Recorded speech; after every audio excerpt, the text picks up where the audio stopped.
Materi yang selanjutnya itu tentang termodinamika.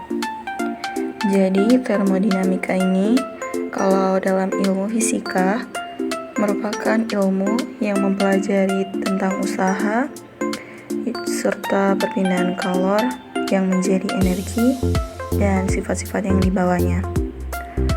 Termodinamika itu sendiri terbagi menjadi 3 hukum, yakni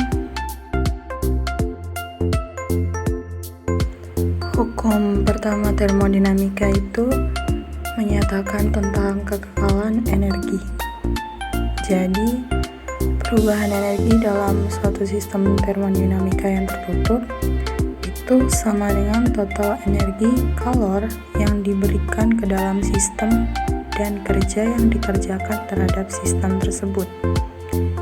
Jadi, dalam hukum kekekalan energi ini tidak ada energi yang terbuang karena sepenuhnya dirubah menjadi kerja. Selanjutnya, hukum kedua termodinamika.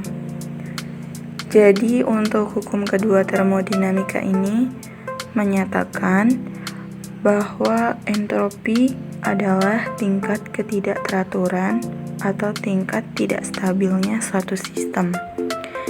Kalau di hukum pertama tadi tentang kekekalan energi, maka hukum kedua ini tentang ketidakstabilan suatu sistem atau yang kerap kita kenal dengan entropi.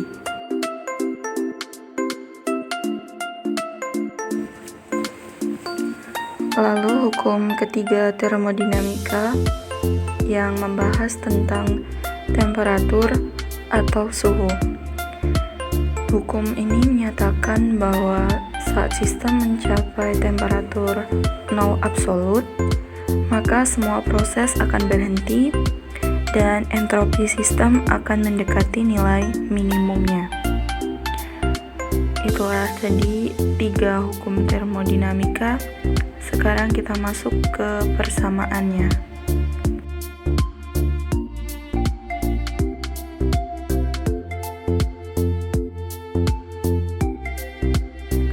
Nah, jadi untuk persamaan termodinamika itu sendiri yang sering kita dengar atau yang sering kita lihat itu adalah PV sama dengan nRT.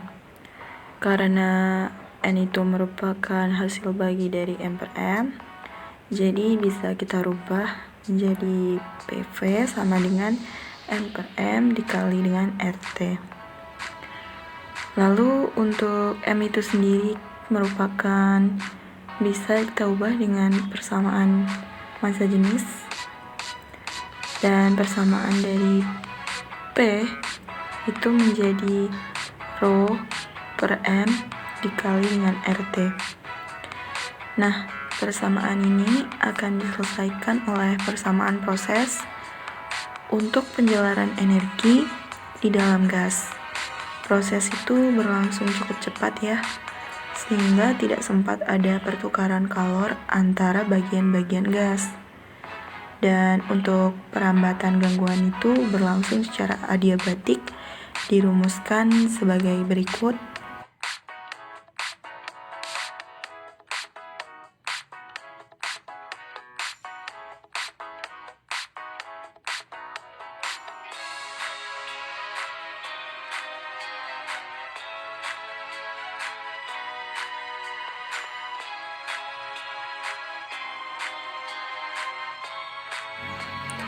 Selanjutnya untuk persamaan gelombang yang berhubungan dengan materi termodinamika ini ada di dalam gambar.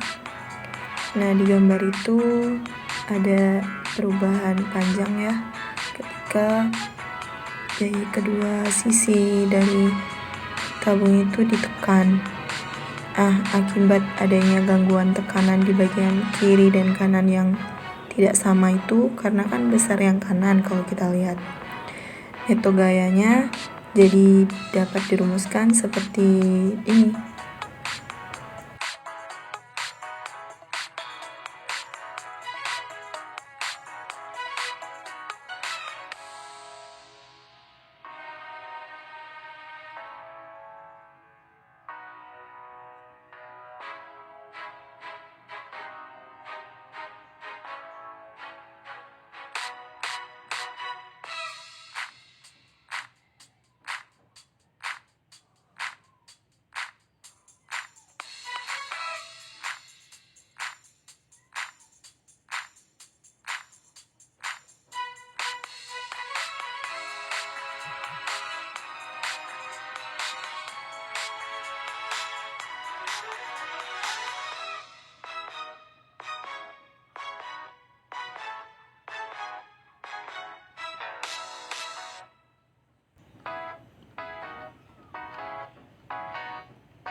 Nah, tadi kan udah ketemu persamaan gelombangnya.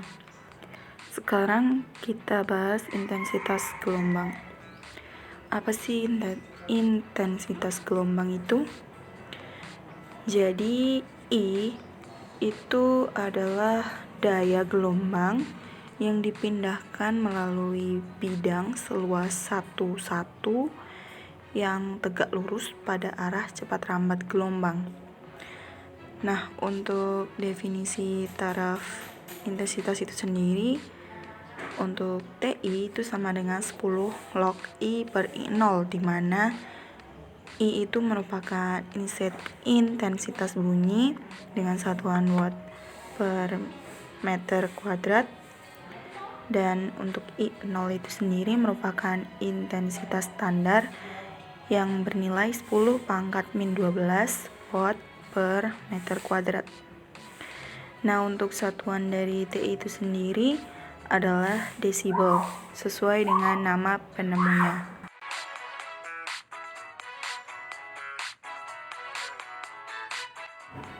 Selanjutnya ada asas Doppler.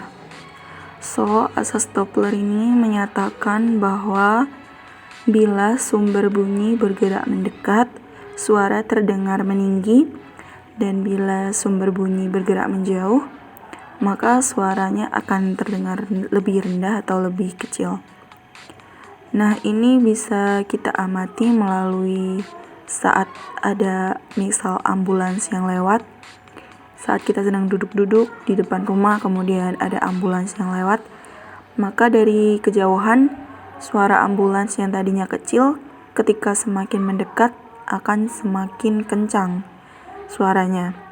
Begitu pula setelah melewati kita dan berjalan menjauh, suaranya akan kembali kecil.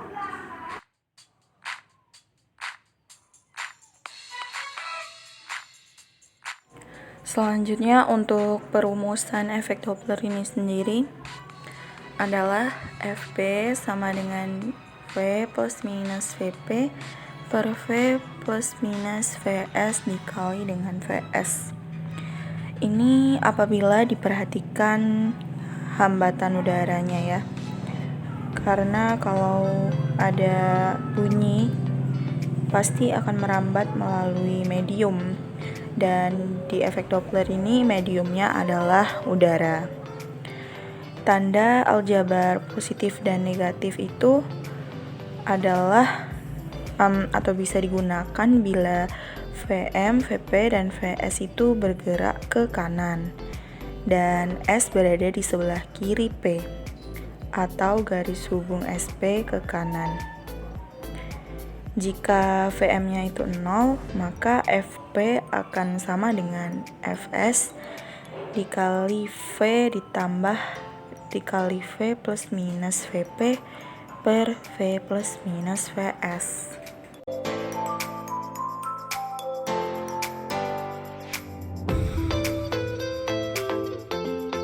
Selanjutnya adalah faktor-faktor yang mempengaruhi cepat rambat bunyi. Untuk faktor yang pertama itu adalah kerapatan partikel medium yang dilalui bunyi. Misalkan ada bunyi yang merambat di udara dan juga ada yang merambat melalui zat padat. Maka cepat rambat bunyi itu akan lebih cepat yang melalui zat padat daripada yang ada di zat gas atau udara itu tadi. Karena semakin rapat susunan partikel medium, maka cepat rambat bunyi itu akan semakin cepat juga, seperti itu. Selanjutnya adalah faktor suhu atau temperatur. Jika ada bunyi yang merambat di udara dan di zat cair, misalkan air laut seperti itu, maka cepat rambat bunyi yang ada di air itu lebih besar daripada yang ada di dalam udara. Kan perubahan cepat rambat itu bergantung kepada temperatur medium, dan untuk medium padat atau cair itu kadang-kadang kecil atau kadang-kadang diabaikan, jadi cepat rambatnya itu lebih cepat.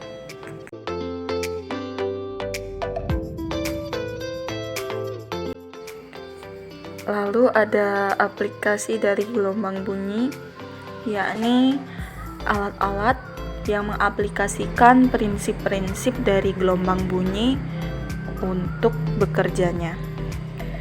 Jadi untuk alat yang pertama itu ada sonar. Sonar ini kerap kali kita gunakan dalam kehidupan sehari-hari. Jadi sonar itu biasanya digunakan sebagai sistem navigasi dengan bunyi pantul ultrasonik. Pada perangkat kamera, sonar digunakan untuk mengukur jarak benda yang akan kita foto. Kemudian kalau di mobil, sonar itu biasanya digunakan untuk mendeteksi jarak benda-benda yang ada di sekitar mobil kita. Lalu juga digunakan pada kapal-kapal untuk mengukur kedalaman laut.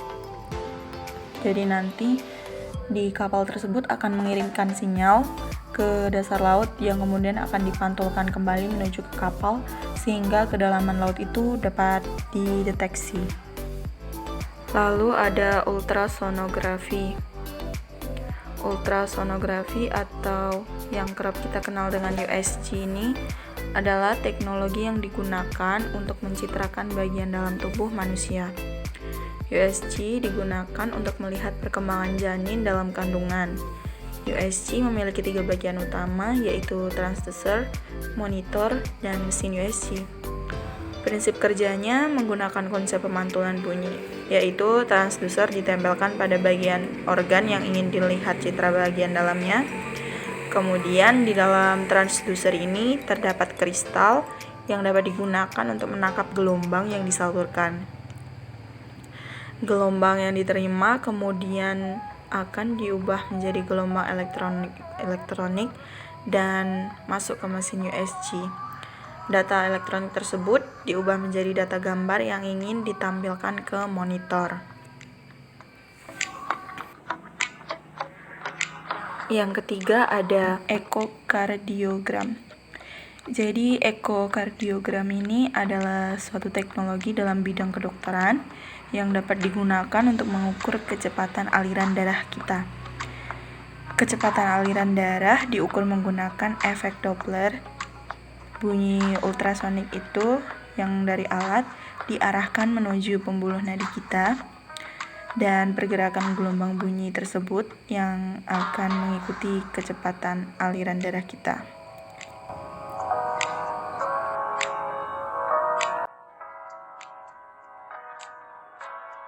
Untuk aplikasi yang keempat adalah untuk mengetahui kondisi tanah. Biasanya orang-orang geologi itu memeriksa kondisi tanah dengan menggunakan alat yang menggunakan prinsip gelombang bunyi. Jadi alat itu nanti diletakkan di atas tanah untuk kemudian dilihat getaran atau gelombang-gelombang bunyinya untuk mengetahui keadaan di bawah tanah itu.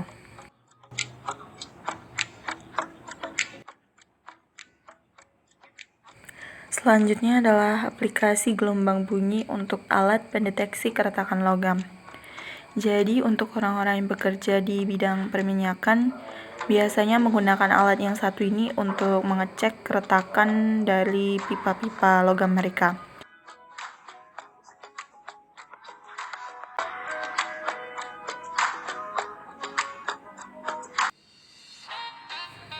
Setelah ini kita akan membahas beberapa soal seputar gelombang bunyi beserta penjelasan ataupun jawabannya.